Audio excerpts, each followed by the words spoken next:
Hello and welcome to Rugby Nats. This week we have made our way to Liverpool St Helens. As usual, we'll be speaking with the squad to find out how their season is going so far, plus see how the boys are preparing for this weekend's fixture against Anselmians after they suffered their fourth defeat of this season last weekend.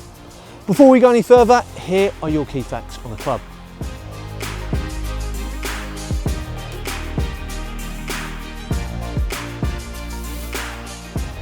Now, this is where it gets rather interesting. Liverpool St Helens claims to be the oldest open rugby club in the world. I've always been led to believe that Blackheath, who actually featured on the Rugby Nats show, were in fact the oldest club. Well, according to Liverpool St Helens, this is not the case. Just to confirm and be perfectly honest, I'm not 100% sure who is, but what I do know is that this will spark off some rather juicy debates and conversations amongst the two clubs, so I'll try not to stir the pot too much. Anyway, regardless of who holds this title, there is no denying that this club is rich in history. Once upon a time, Liverpool St Helens played their rugby alongside some of the current giants that still dominate the division today. So I'm really keen to find out how and why the club have slipped through the leagues over the years, and whether or not they have any ambitions to play their rugby back at the top end of the amateur game. What a show we have on our hands.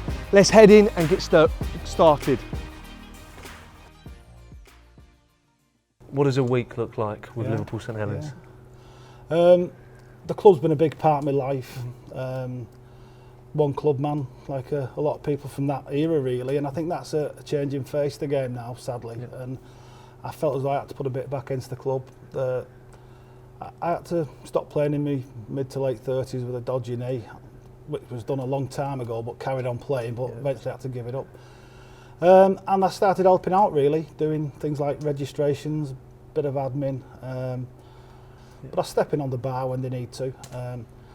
One of our good helpers is away at the moment, so I'm just stepping up to the plate a bit more. And I have to ask, and we have to get into this. So Liverpool St Helens claims to be the oldest open rugby club, and I'm sure it's going to cause some conversation and some debates amongst other clubs out there, particular Blackheath. What's your view on this? yeah, well, I mean, when we merged with Liverpool, there was a great history that Liverpool brought with them.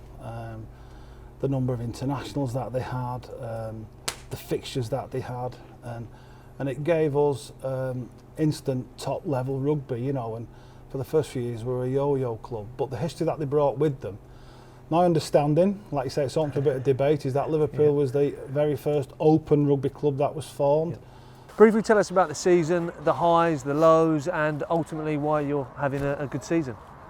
The lows, I'll start with the lows, let's get that out of the way, is when we've got injuries. As soon as we've got injuries and we can't put our full side out there we like, obviously we suffer a little bit. So we're working on that now. The people that come in know all the moves and everything else, so that we're all on the same page. But the highs are, when we've got our full side out, we literally ruin other teams. We do well, and we are doing well. Myself personally, I'm top try scorer for us. So get that one in. Out of 9. As a scrum half, that's decent. So yeah, but we've got some tremendous players up here. I love the rugby here. It's fantastic. This weekend, as you said, you take on Anselmians. How do you beat these boys? What are you expecting from them? Straight and direct. Go straight through them. That's the best way. Forward, none of this dilly-dallying, trying to go around. We're just going to go straight through. Keep going, smashing through. And that's how we'll beat them.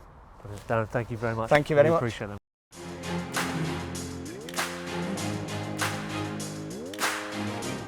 Toughest ground to play in the league? Bowden. Widnes, I always hate playing at Widnes. They hate us and we hate them. In this league, probably Douglas away in the Isle of Man. Isle of Man. Nice. If you could be one of your teammates, who would it be and why? James Burrows, because he's absolutely hilarious. I'd have to say Dan Filson. He's a good looking lad and he gets a few of the ladies. Definitely not Dan Filson, even though he's really good looking. He's just an idiot. I'd say Ross McCauley, because he's 6'10" and 28 stone. Him, probably. Dan Filson. Worst dressed? There's a few. Mark Potter, Danny Webster, between them two. Absolutely outrageous dress sense. Mark Potter, without a shadow of a doubt. Definitely Daz Wilson. Have you seen him? He's got a red vest on and red trainers.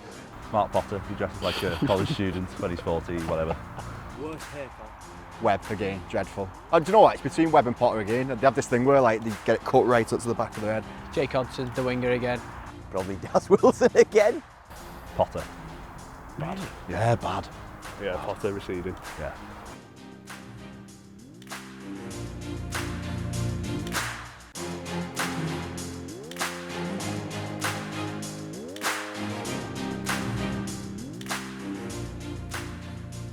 I have been buzzing to get back to Moss Lane today.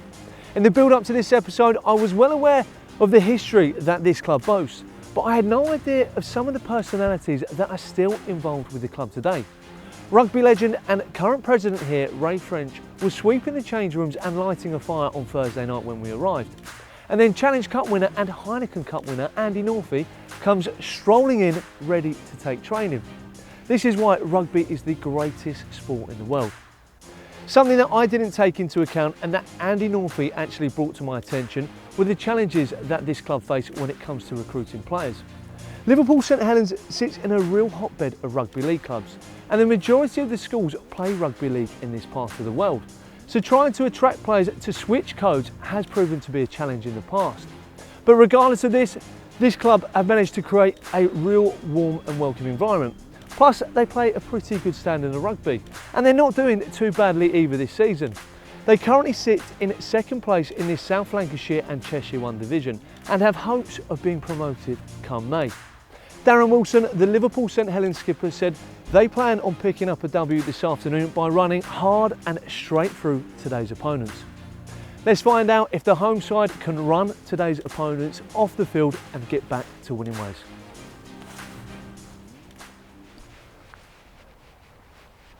There is obviously so much history here at Liverpool St Helens. Some confusion as to who is the oldest open rugby club, in particular with Blackheath. Can you sort of tell us your view on it? Well, I don't want to get into any arguments with anybody, but as I understand it, Blackheath may possibly have played the first game against opposition, but it was in, I think it was 1857 when this club was set up in Liverpool. By a man called Sykes, and it was between two teams from the same club, and they formed a club then. But unfortunately, for quite a while, they hadn't got anybody to play against. So they constantly played amongst themselves and had different sides playing amongst themselves for quite a while. So back in the day, you used to, or in the glory days, shall I say, you used to play level 1. Is there any pressure, or is there any elements of the members here that want to see the club climb back up the leagues?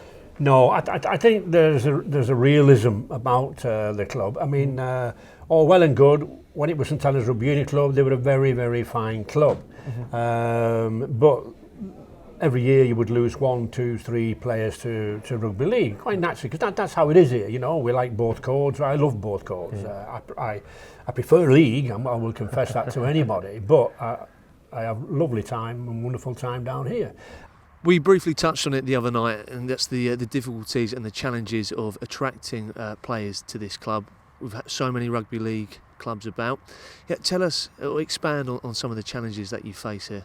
Yeah, well, I think over the years the club, like a lot of clubs down at this level, they've attached a lot of importance to league position, and they'd become almost, they'd spent money chasing players, attracting players on a dream and a notion that league position was massively important.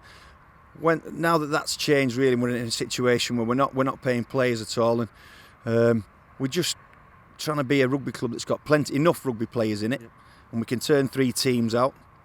And we can be a good social club where whoever comes down has a good experience and really enjoys being around their mates. Briefly tell us about today. What's the game plan? It's a simple one. We try and be simple because the amount of time that we have with these lads to train means that coming up with all sorts of clever game plans isn't really viable. And having said that, if anyone who knows me and the way I played and the way I coach, is that wouldn't work with me anyway. So we'll be real simple. We're going to try and go forward with the ball.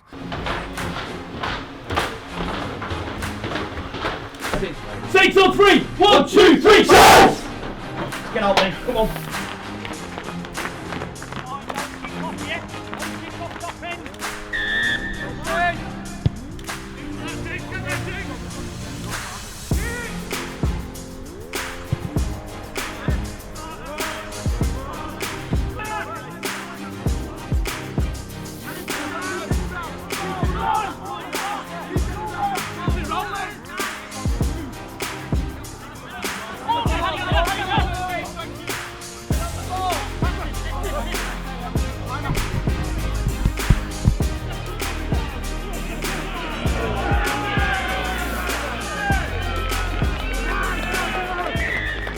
Is this the oldest open rugby club in the world? It is. 1857, Richard Sykes brought a ball from rugby school with his mate Frank Albert Mather. They played a game of rugby on the beach just by Liverpool Cricket Club. 50 people played, there were 5 scores, and there and then, as all the literature says, the club was formed.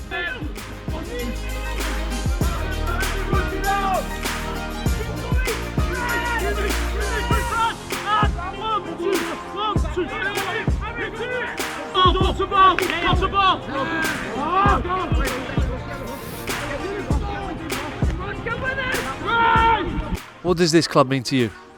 Well, everything. I've been a member for about 50 odd years, played for the club, and I've been a supporter ever since.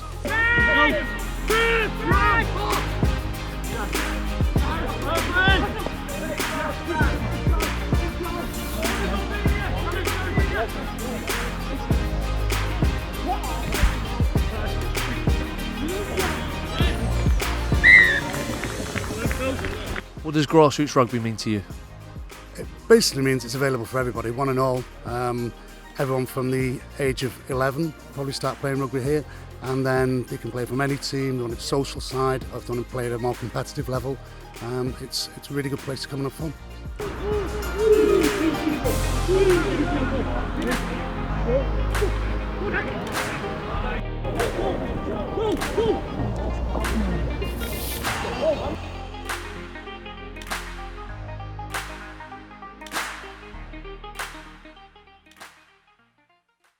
Nick, commiserations on the loss. Just briefly tell us about your season so far. Yeah, it's a tough season. Got quite a young side. Find it difficult to put the same side out every week, but for us it's just about building this season. If we can take the same side into next season, hopefully we'll be able to build on where we are in the league. Yeah, it's been tough so far, but the performances are coming. Put a decent performance in last week.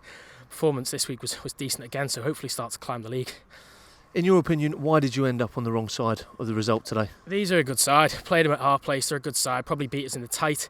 Probably a bit loose around the fringes from us today. Yeah, difficult one, good performance, but yeah, probably better in the tight, I reckon. Darren, congratulations on the win. Were you pleased with that performance? It was a bit of a dogfight. They put up some good hits. It was tougher than we thought, to be quite honest with you. So I'll give that to him. But I think there was a few individual brilliance there that won it for us. Some good runs from our wingers, etc. So yeah, I was happy with that. In your opinion, what do you need to work on in training to take it into the next game? A little bit more close-knit, less chat, too many penalties. We're giving too many penalties away. So we're piggybacking teams up the pitch rather than making them work themselves. And you got another try to add to your tally today? I did, yeah. Top try scorer in the team still. Gents, thank you very much. Wish you the best of luck. Thank you. Cheers. Nick, all the best. Cheers. Thank you. That's it for this week. I hope you enjoyed the show. A massive thank you to everyone here at Liverpool St Helens for allowing us to showcase their rugby club. Their Rugby Nats Crossbar Challenge will be out on a Wednesday at 11 AM, so please do keep a lookout for that. Next show, we're off to National One side, filed to watch them take on Macclesfield in their first North West derby of the season. Plus, it's our last episode before the Christmas break. To make sure you don't miss any of the Rugby Nats episodes, jump onto our YouTube channel right now and subscribe to us at Rugby Nats UK. Until next time.